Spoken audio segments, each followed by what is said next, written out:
Hey everybody, it's Jake Mace, the Vegan Athlete. If you guys click on the link that's on the screen right now, I'll show you the raised bed we planted with edible flowers yesterday. And today we've got this raised bed right here. I got the soil all amended. I got the azomite rock minerals with worm castings, coconut coir, and fresh compost.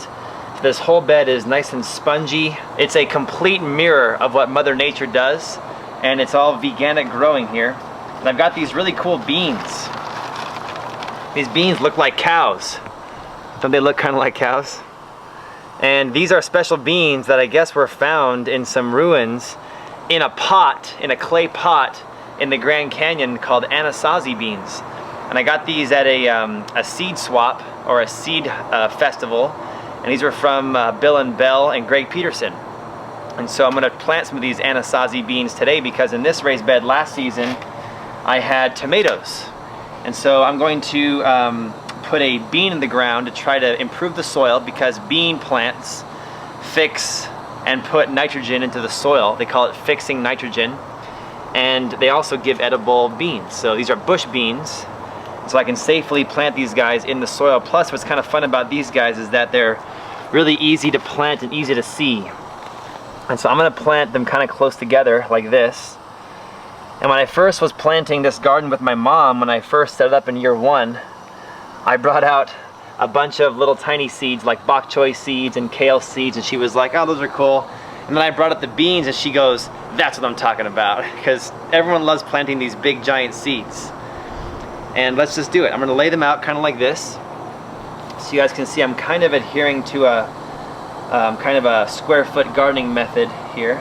And putting approximately one plant or one bean per every square foot. When I'm done doing this, I'm going to do something that's going to ensure that I have a good crop,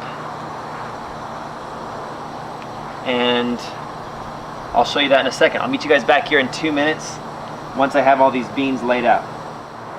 I've now got all the beans laid out in their square foot. Each bean has its own square foot, but I'm gonna put 2 more beans in each slot just to make sure that they all germinate. So if you guys can see this, I'm putting about 3 seeds in each spot, and that's gonna pretty much guarantee that I'm gonna get one healthy plant. Then, kind of like the Spartan warriors of old would choose only the strongest babies to survive, and they would kill the others, I'm gonna do that with these seeds. I'm gonna choose the strongest plants when they're about 3 inches tall, maybe 5 inches tall, and then I'll kill the other ones and use them as mulch, and I'll only keep the good ones.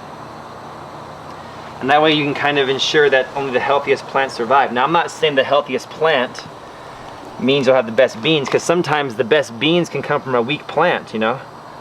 Don't ever judge a book by its cover.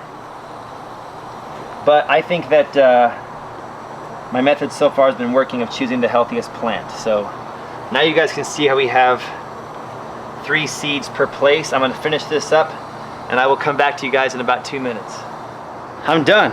I got it all laid out nice and good, and that's how we do it. We just lay them like this and now I walk away, and no, I'm just kidding. That's not the last step. The last step is, usually the rule of thumb is that you take the bean, and whatever size the bean is, you put it that far into the soil. So if this bean is about 1 centimeter tall, and so I'll put it about 1 centimeter below the soil. So I just kind of just push each one like this, about that far beneath the soil, just like that. You guys, you always want to err on the side of not too deep. So if you think that you're planting the seed too shallow, that's good. If you think you're planting it too deep, that's bad. Deep is not always better, because that could actually kill the seed. If the seed is too shallow, I've noticed that it will still germinate because the roots will still climb down into the soil on their own. The seed really wants to live, just like humans want to live. And this way, if I put 3 next to each other, I'm guaranteeing at least one will be really nice looking. And beans are fun because beans germinate really quickly, and they make a really strong plant from the get-go. And so they put one stem up like this, and then the bean plant always opens like this, very beautiful and kind of picturesque. So I love planting beans. And if you guys subscribe to my YouTube video or to my YouTube channel here and hit like on this video, I'll come back to you guys with updates from this raised bed. Plus, if you guys hit me up on Facebook at facebook.com/jakemace.taichi, and if you check out my website and get on my email list at jakemace.com, we'll send you an email reminder when the new videos are up, and we'll also send you a email when our garden tours happen. You can come look at my garden in person. We do about a once a month garden tour here, and you guys can see what we're growing and get inspired and learn something. We give you all of our contacts for gardening. So now that the seeds are in the ground like that, I just do this to close.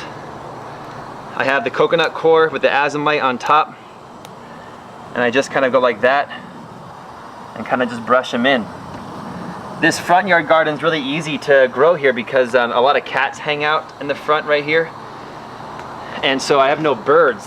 But in the backyard, I'll definitely have birds come along and kill these bean plants.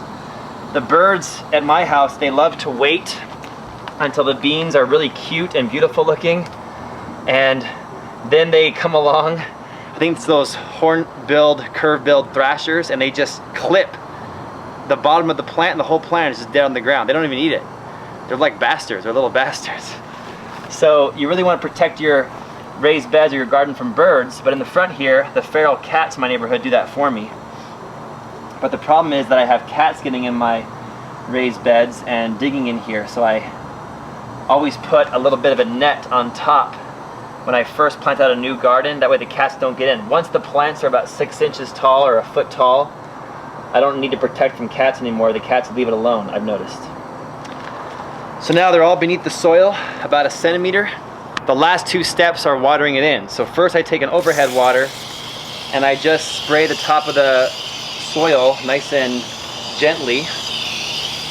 And then I'm gonna put my irrigation system back on top, which I'll show you in a next video if you guys subscribe and come back here for our next video. And it's about 4 o'clock, 5 o'clock in the afternoon here, and these guys will now stay wet all night. And hopefully in about 3 or 4 days they'll germinate and come above the surface, because the cool thing about Phoenix right now is that it's so freaking hot. It's like 110 degrees outside, that everything germinates so quickly. And then the temperatures, as it goes into September, October, November, they get cool, and then I have plants that germinated super fast in the heat, and then the plant will be super happy in the fall and the colder weather.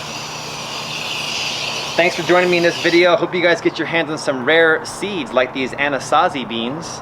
If you guys go on my email list at jakemace.com, I'll email you when there's different seed exchanges and seed swaps and seed ups in town. I love hitting the seed ups because they really have some interesting rare heirloom varieties of seeds that are important to grow, so we preserve the genetic diversity of all plants. Thanks for joining me, guys. Make sure that if you want to be sustainable and be a positive member of the planet, you got to do 2 things. You guys know what they are. 1 is go vegan, and 2 is grow your own food at home.